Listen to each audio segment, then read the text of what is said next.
Well, this morning I got my groceries delivered because why not? I'm lazy and I can have them delivered to my door, which then made me think about the question of what's everybody's currently favorite at home meal? As I thought of that question, I then went, that's a great question. But I did make a very good sweet potato and wild rice kind of salad mixture that I said I was going to keep for 3 meals and then ate all in one day. So Nice. there's that. Nice. What about you, Todd? I would say, in case anybody's curious at the timeline, we're coming into spring here at the time of this recording, and I am all about summer. So my current go-to is chicken piccata from Ina Garten. Do you drink that with a little bit of wine and wear your scarf while you cook? Of course. No other way to do it. I love it. What about you, Anne? I, as Todd mentioned, the spring into summer, anything that comes off the grill right now, that's just it was broccoli, cauliflower, and chicken thighs this weekend, and on repeat. Like, it tastes so good and so like it should be way warmer than it is. But that just sounds delicious. I had the exact same thought that I was like, I gotta get the grill out because, yep, got cauliflowers in the grocery. Love it. Gonna steal that. What about you, Matthew?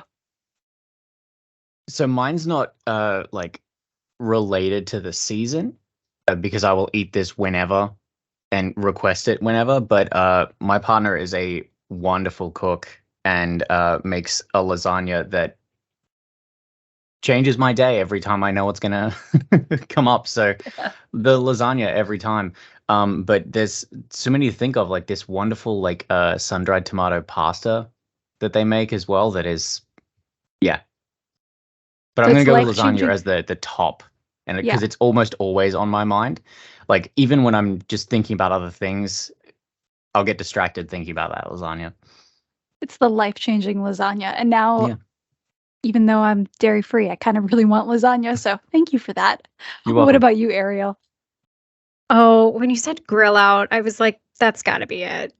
Like traditional brats, burgers, mostly because I don't grill. So my husband does that. And so I get to sit back. I can enjoy someone else making food for me. That's the best. I love it. That's the Yes. life. Yeah, Yes. going, food always tastes better when somebody else makes it for you. That would be like the overarching. This everything coming from the grill I did not make, so it tastes all the better. I love that. Which, in a completely unrelated topic of what are we talking about today, we're talking about HIPAA. And can you afford a $10,000 HIPAA fine? So we're sitting down today with myself, Kelsey, and Ariel as part of the marketing team here to moderate. And then we have Todd, our COO and CISO, Matthew and Anne, who are both GRC analysts over in our security department. And we're putting it off to them to start it off with, what is HIPAA?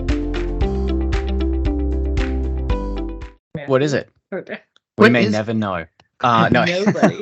It is an acronym. It is yet another acronym, which is why I'm here. Because if we weren't talking about acronyms, then I wouldn't have a job. We wouldn't have a job. So HIPAA is all about the healthcare information. I've forgotten. It's not protection, is it? It's Portability Act. Portability and Accessibility Act. Accountability Act. Accountability. Oh, look at that. This is what I get for not memorizing it, just memorizing the acronym. You guys have heard about it a lot. Everyone has heard it. The spelling of it sometimes gets a little bit confused. It is HIPAA as my messing up of the acronym just then worked. The short version is it's about protecting and securing healthcare records, physical and digital, and ensuring that that information is stored and accessible at the same time. You can't just lock it away in a vault and never look at it again. If someone requests it, it needs to be available, and you need to secure it the whole way through that chain from start to finish. That's the short version, I suppose. Did I miss anything apart from the acronym? I mean, I think you nailed it pretty well. It does largely impact the healthcare industry specifically.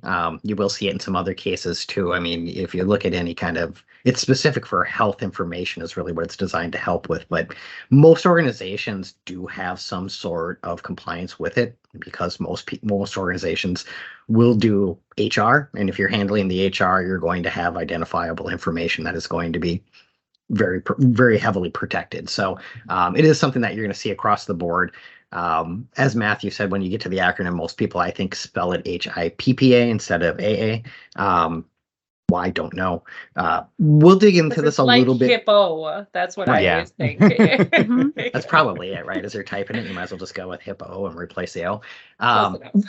We can probably dig into this a little bit deeper as to what that compliance looks like. But I'll let Anne chime in briefly before we dig into the weeds. Oh, really briefly. It's for covered entities and their business associates. Primarily, that doesn't mean or excuse everybody else from taking protection measures, but a covered entity is one that would have process generate a record. A business associate is someone like CIT, where we have collateral access to the records, maybe not direct, and managing those relationships and how that information is accessed, stored, transmitted appropriately. Yep.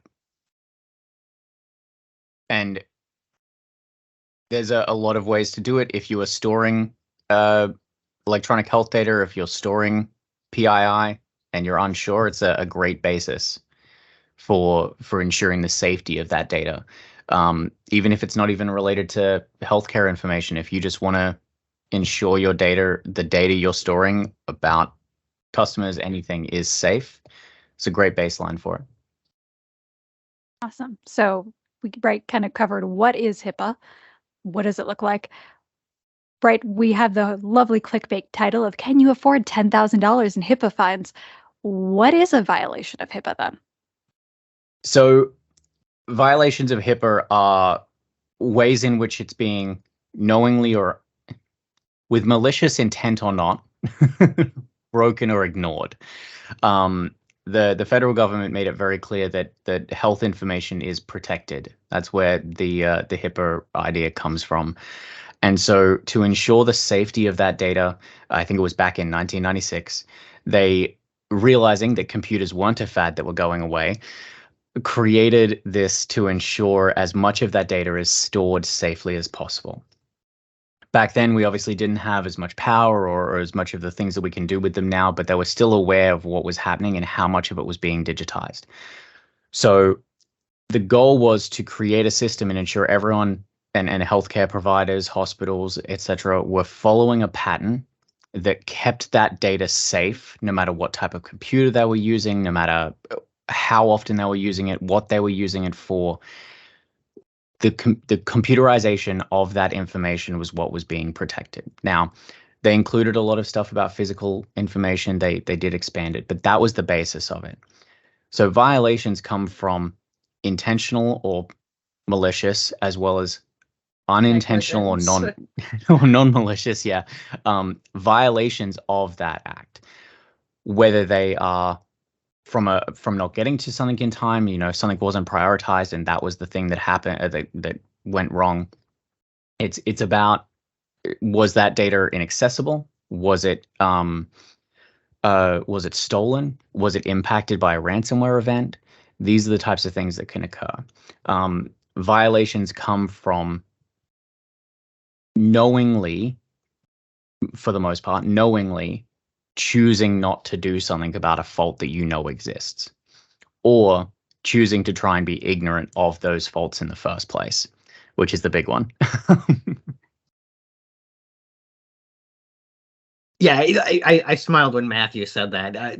There is a little bit of a phrasing out there that says ignorance is no excuse when it comes to compliance, and it's 100% true. You can't go into a situation where you say, well, I didn't know. It doesn't matter. If you are in a compliance industry, you are required to know. Somebody within your organization does need to know the rules, the guidelines, the compliance, etc. I'll try not to tangent into that too far, just because I naturally do. I go, there's always help out there, right? There's always help. If you need help, find the help. But if you don't know what those are, you're going to either have to get yourself up to speed or find somebody that can help you get there. Even at a basic level, right? Yeah. It's not, there's no expectation that you would be the person applying permissions or regulating keys if it's in the physical set, something like that, but knowing what and how is always key.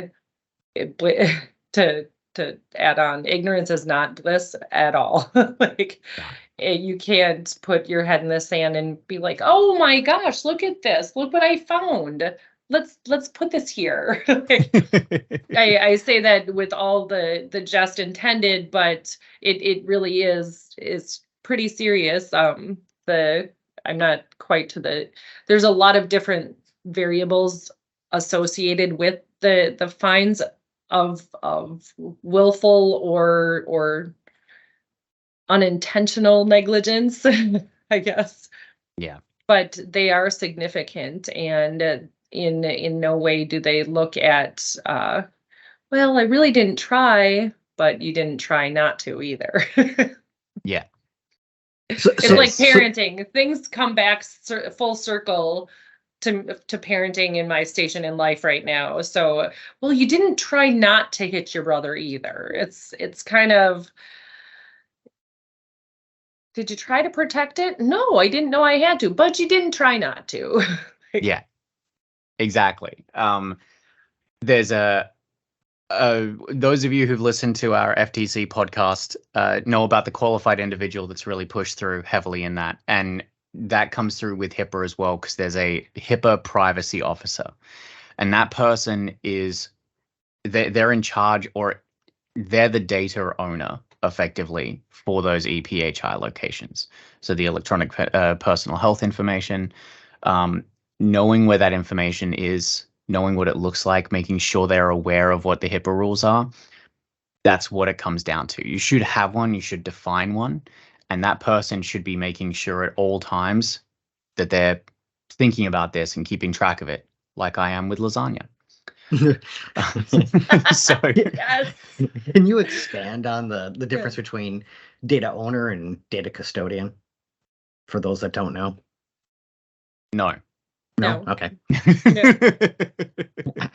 All right. Well, yeah, I can. I just thought it was kind of pertinent. You used it, so I thought just to make sure that it kind of expanded on it, whatever it is. So typically the way it looks like in most organizations, as an oversimplification, is the people that are in charge of it, they essentially become the owner. So in a lot of organizations, if you're looking at HIPAA data specifically, most people are going to turn their heads and look at HR, and they're going to go, you're the ones that are in charge of that kind of information from a benefits perspective. The custodian would be the person or persons that are in charge of making sure that they do the right stuff with the data. So, for example, it was mentioned that the data needs to be encrypted. So there would be somebody in a security team potentially that would go, all right, we're going to review all of the sensitive records, and we're going to make sure the appropriate security controls are in place. So we're going to review and make sure that the drives are encrypted. We're going to make sure that the access is correct. And again, kind of differentiating between the two, the owner is the one that defines what that access looks like. They're the ones that say, Matthew can have access to that and cannot. And then the custodian applies those security controls to it.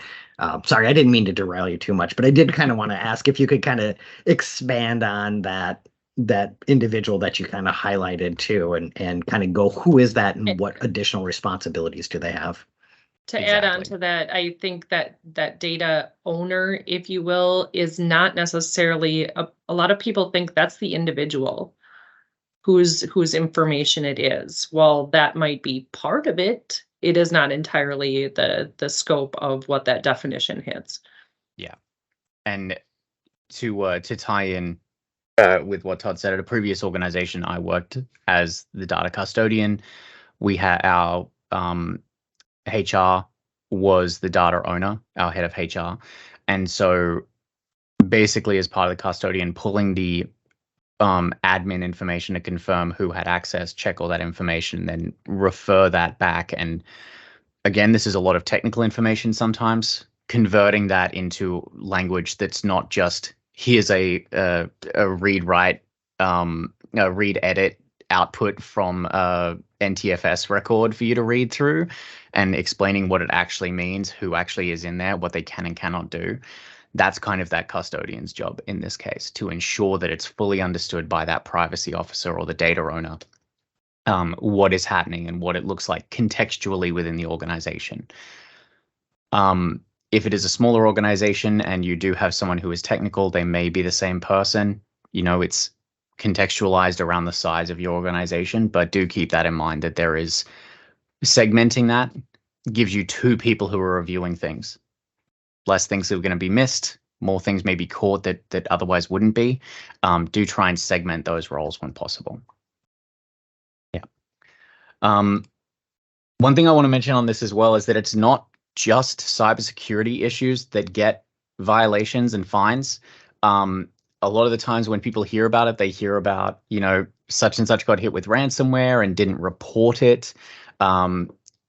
Not reporting a breach when you've had one within 30 days is a big deal with HIPAA, and it will get you fines. But that's not the only thing that'll get you fines. Employees reading healthcare records that they don't have any right to view, that aren't related to patients they see, is a big one. A failure to encrypt your data, which Todd mentioned previously. Not disposing of data correctly, physical or digital data. Organizations have been fined for going out of business, not destroying their data correctly, and therefore having patient data that hasn't been destroyed. They've been fined additionally after they've gone out of business for that. This also includes civil and criminal fines and types of violations. So it's not just being fined by the government. It can be by the individuals who are impacted, individuals requesting access to their data and you not being able to provide it within a timely manner. Timely matter in quotes here, because I believe that's their actual language, is a violation of HIPAA, and you can and will be fined for it if a patient is requesting this information and you can't provide it. Why can't you provide it? Was it lost? How was it lost? What were you failing to do to that data to keep a copy safe? There's a lot of options. Anything come to mind for anyone else?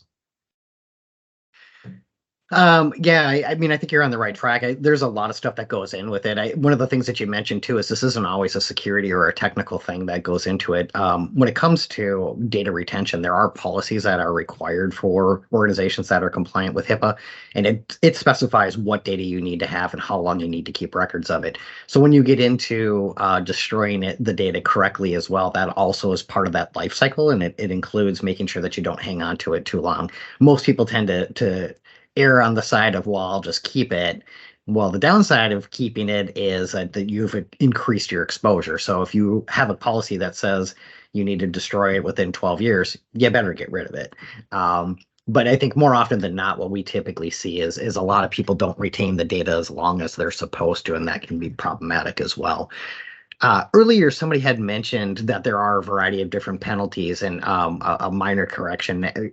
Kelsey had mentioned $10,000 fines for HIPAA, and HIPAA actually has a variety of different tiers, and it can scale up dramatically, and it's up to about $100,000 per month that somebody could be fined with it.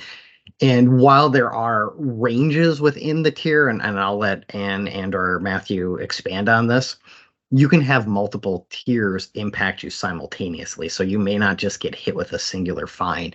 But can either one of you, or would either one of you kind of run through the tiers so everybody has an understanding of what that looks like? Well, I would say not even the tiers, but it is very often on a per record basis. And keep in mind that while HHS does want to know about all breaches, they don't typically get involved unless is it over 250 or 500? And then if they are, and that is exponential, that's 500 records times that fine until remediation or resolution has occurred. Exactly. So it's 100,000 on our title is a nice gateway line in the sand. It can just go so wrong so fast, and I guess this would be the conclusion part of this is, if you were to be in the middle of this, you want to find resolution to this as quickly as humanly possible, because it will be costly to you. Yeah. Not just monetarily in fines, it also reputationally. That might be a unrecoverable business incident to your reputation. Most definitely. Completely agree. And we've seen it. There's definitely places I haven't gone because I've followed this list, and I've seen maybe multiple complaints come up or something like that. From the tier list and breaking down what Anne was talking about with where they come from. I'm not a lawyer, so there's some things in here something I want to cover really quickly, because this is the only way I can think about this, and it's called mens rea, and basically it's the intent behind the action. So was someone aware mentally of what they were doing and with intent? We discussed this right at the very start about whether ignorance is not an excuse, right? So if you said, I'm not going to worry about HIPAA as a medical practice, we're just going to do what we do, that would put you, the system is based and the tiers are based on how much of your intent was based around HIPAA. And so if you're saying right out the gate as a leader of a company, I'm not going to worry about HIPAA, I just want to start getting everyone working and making money, that is you ignoring HIPAA, and that has malicious intent for the fine system here. So the 4 tiers, are based around that. So were you making reasonable efforts and just hadn't gotten to something yet? Do you have a full team in place?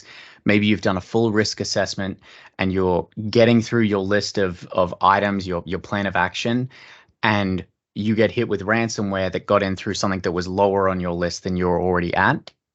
That would count as you guys doing a reasonable action, doing everything you can, and just you misprioritized, right? It was you put in as much effort as you could.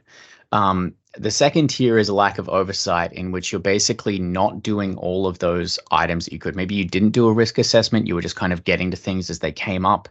And that one's, the fine numbers increase exponentially there. In tier 1, the minimum violation cost is $127. When you get to lack of oversight, or that tier 2, it's $1,280. So about 10 times what the one before is. And tier 3 and tier 4 tie in with what Anne said. So tier 3 and tier 4 are malicious non-compliance. So you've intentionally said that doesn't matter. You've ignored some part of it, whether it's encryption at rest because you don't have a system that can do it and you decided you didn't want to upgrade the hardware, or you're intentionally sending patient information in an unencrypted way. Those are examples I have seen. And the difference between tier 3 and tier 4 is how quickly you rectified the issue. Were you able to resolve it, like Anne said, within 30 days, or did you keep it going for more than 30 days? And this is where the fines really start to rack up, because there are people on the wall of shame, which we will be posting in the podcast links, which is a link to all the organizations who have been fined and have had violations, that are paying millions of dollars in fines because it took them 2-3+ years to resolve an issue. So the minimum penalty for a tier 4 violation is $63,000. The minimum for a tier 3 is $12,000. What was that in? For one. Yeah, for one, Right. Exactly. For one record that is impacted by this. And so those fines grow exponentially. My favorite part about tier 4 is that the minimum and maximum violation is the same penalty. They've basically said, we will be charging you $63,000 per violation after that 30-day mark. There is a cap on that, though. The bright side is there is a cap. You get capped out at about 2 million per year. Exactly. So anytime it is more than 2 million, you know that this organization has had this issue going for more than 1 year, which in its own right on the wall of shame is great to see, because you can see how long it took someone to resolve something past that initial 30 days. So again, those tier systems are based on intentional and active awareness of HIPAA and whether or not you're intentionally doing anything to try and work on your system to better where you currently stand. And choosing not to do anything because it's quote unquote too much is going to give you fines, big fines. Don't do that. Yeah, there's a couple things I wanted to throw on that real briefly. I think the wall of shame is a really important thing, and I know it could potentially have this negative connotation that makes it seem like it's a fear-inducing thing. But Anne hit on it, right? There are things that sometimes can be more than just monetary. That is a reputational hit. That is a major problem. You're not only being hit with a fine, but somebody's posting it, and that somebody is the U.S. government is saying how bad you screwed up. And so it's completely available. All you have to do is Google HIPAA wall of shame, and it'll be the top hit on there. So it's incredibly easy to find. And then it's got all the information that Matthew mentioned on it. When he mentioned the risk assessment piece, there used to be, well, I want to back up briefly. There used to be the saying that HIPAA had no teeth. HIPAA really wasn't something that was heavily enforced. Go look at the wall of shame. There's a lot of people that will tell you that is absolutely incorrect. HIPAA has teeth. HIPAA hurts, and it can put people out of business. So it's a big deal. That risk assessment that Matthew had mentioned is important, right? So what you're looking at is what is the risk to the business, and easily we can quantify this by the amount that it would cost too. So as you're looking at it and you're saying, well, that potentially is a high risk, what is the impact on it? And we can look at impact in this particular scenario on the cost, right? And if I can say that the risk of not encrypting data that I'm going to send across the wire is potentially up to $2 million per year, I know what I can put in place to mitigate that and still save myself hundreds of thousands of dollars and do the right thing, if you will. So that's kind of what you should be thinking about as you're going. What is the risk to me? What is the impact? What's the likeliness? And what is the cost that it's going to be if something like that does happen? And then you can figure out whether you should start to put in a tool, a policy, a procedure, whatever the case may be. I know I jumped ahead a little bit there on what are the next steps, but I just kind of really wanted to emphasize that this is no joke. This is incredibly important for organizations that fall under this compliancy. I may have been misremembering this, but I think the title of this podcast is something I actually said in either a different podcast or in a conversation with Anne, in relation to a organization saying, and this was a hypothetical saying, they didn't want to pay for a new employee, right? You don't want to have a new employee. You think you've got the team you need. You know IT people internally are expensive, and outsourcing can be expensive as well. Okay, well, $100,000 in fines a month, up to $2 million a year. Is that less than the cost of hiring the staff you need to complete the work and get your HIPAA compliance on track? Is that what you have? And that ties in with what Todd was talking about, because, well, now that we know what these fines are and what the violations look like, what can we do? Well, firstly, you need a HIPAA booklet. And as soon as you start putting that together, you're going to see that right at the top of that list is a risk assessment. Having a risk assessment, finding the things that are high risk, ensuring you have the right team in place to begin working on it, and then getting that HIPAA booklet together and training your team on what the system. Education. Exactly. If you've listened to one of our most recent podcasts, you'll know that probably going to get this number wrong because it's off the top of my head. 80% of all security incidents are still caused by individuals, whether it's malicious or non-malicious, doing something that they think is fine, right? If we go with the non-malicious, they're clicking on a link in an email, they're falling for phishing, they're doing things unintentionally that cause a problem. Now, that is a training issue. And the HIPAA compliance booklet and the risk assessments let you find out where these flaws are and do their testing. It is a knowledge base. So me talking about policy and documentation again, surprise. But it's what it comes down to. If you have that documentation, if the team is trained on it, if the leadership is trained on it, you will mitigate your risks significantly.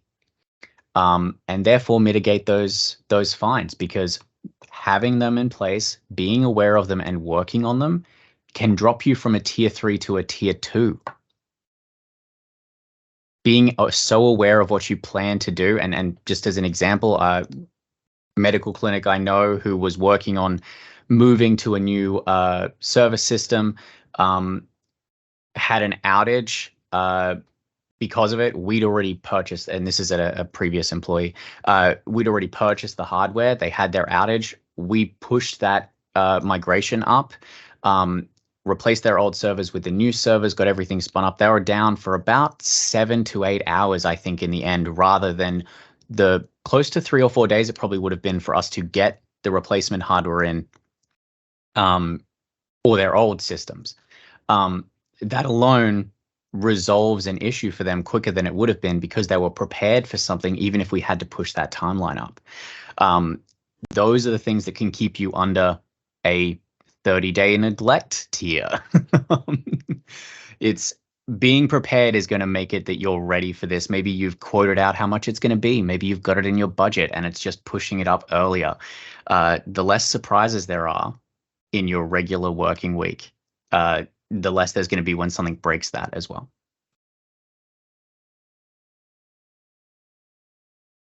That's wonderful. I kind of sprang through that last part. Sorry. Yeah, I was going to say, I'm just watching Todd and Anne here going, anything else to add to it? Because I was like, I understood it. I think it's fine. But anything else, Todd or Anne, before we wrap up?